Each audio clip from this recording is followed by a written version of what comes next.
Welcome to my presentation of my past and future journey. We all have a start and an end. What was the most important part is the journey in between. I'm a self-taught photographer and my journey of photography has been one of self-discovery and personal development. I am now an art and photography teacher, inspiring others to pick up a camera.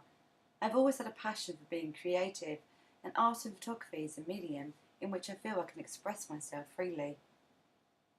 When I was 21, I decided to go to UCA to get my degree in design. While studying for my degree, I soon learned that I was hugely motivated by nature and I was strongly inspired by it. To me, nature is an important part for our imagination and curiosity. By asking questions regarding our environment which we live in, it's helped us to design high-performance tools and devices that can either enhance our life or destroy them. Everybody is influenced by many different circumstances, but we have one thing in common: nature.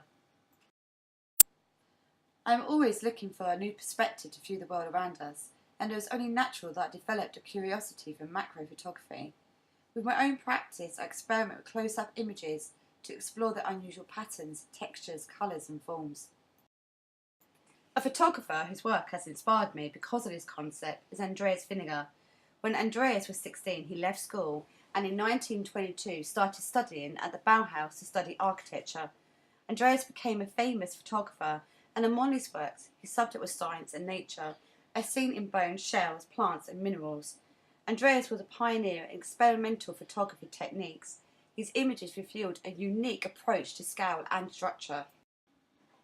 The natural world has a profound effect on art and design. For instance, science, painting, landscape, abstract drawing, sculpture, architecture, fashion and photography.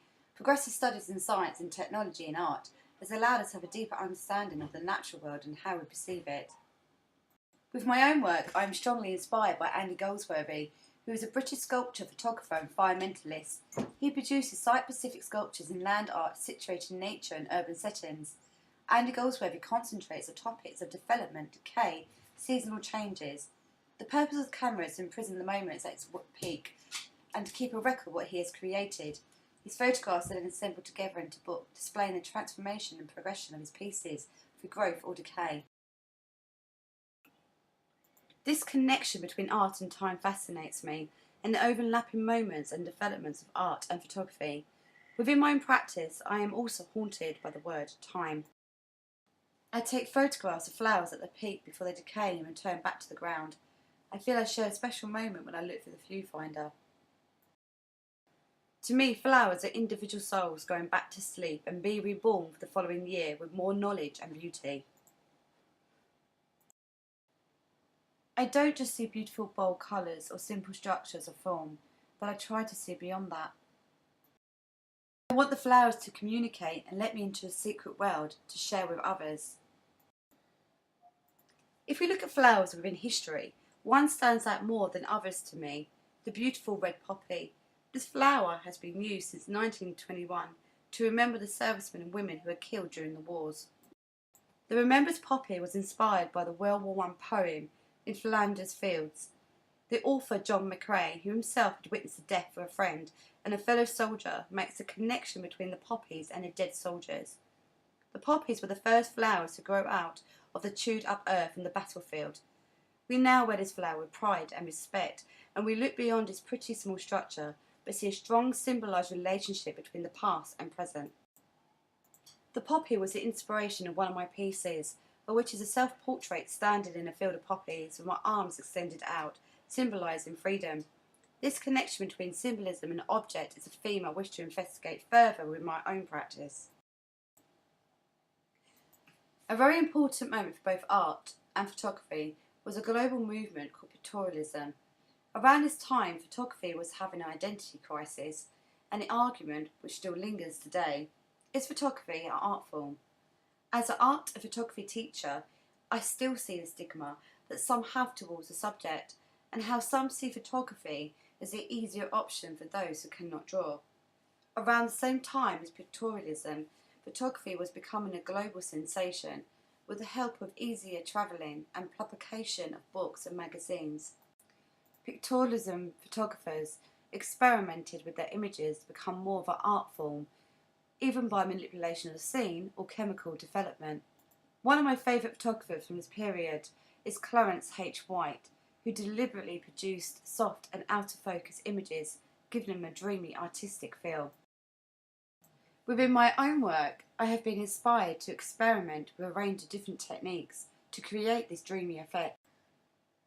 History has always been a curiosity to me, and I often visit historical places. I'm fortunate the environment which I live in is surrounded by history. Chatham is situated along the side of a river that leads to the Thames, and in 1568 Queen Elizabeth I established it as a royal dockyard. Later on, the dockyard was transformed into a shipbuilding yard where many hundreds of vessels were launched, including the HMS Victory. Also in the surrounding areas you have Upnor and Rochester Castle. Within Rochester, you can discover how Medway had inspired the novelist Charles Dickens, who lived in Chatham when he was a child. I wish to include this information within my own practice and to broaden my photographic subject knowledge. I want to push myself as a photographer and challenge my subject choices. I like to explore the concept of the past and present while using modern technology, including film. Peter Jackson, the director of the Lord of the Rings trilogy, has produced a 90-minute documentary about World War I. Jackson had been collecting black and white footage that was taken during the war and has sharpened up the footage and converted it to full colour. His concept was to bring the men to life using digital technology. His concept is one which I can also relate to within my own practice, and recently I've started to experiment with old images and combined them with the new technology innovations. While browsing for the small shops in Rochester, I came across old postcards and photos of mystery characters, and I found myself asking, who were they, and what was their story? How did their picture ended up here? Recently, I attended an exhibition at the Tate Modern in London called The Shape of Light. The exhibition showcased 100 years of photography and abstract art, but more importantly, the entwined relationship of both. This was the first time a show of this scale was put together to explore photography and the relationship to the development of abstraction. The show covered work from the early experiments of the 1910s to the digital innovations of the 21st century. This major exhibition explores how the birth of abstract art and the invention of photography created a new visual culture. I found this exhibition so inspirational that it's had a massive impact on my own work. It's given me the confidence to come out of my comfort zone and start experimenting with a range of different techniques and fun behind the camera. When I pick up a camera, I feel I've been transported to another world. Within my own development, I feel my work has taken a massive change of direction. As a photographer, I see photography as a time-based medium, which I use to explore the space around myself. I see the relationship between photography and time from many different viewpoints. For example, we have the snapshots which capture a slice of time, or time is directly represented within the image relating to its theme.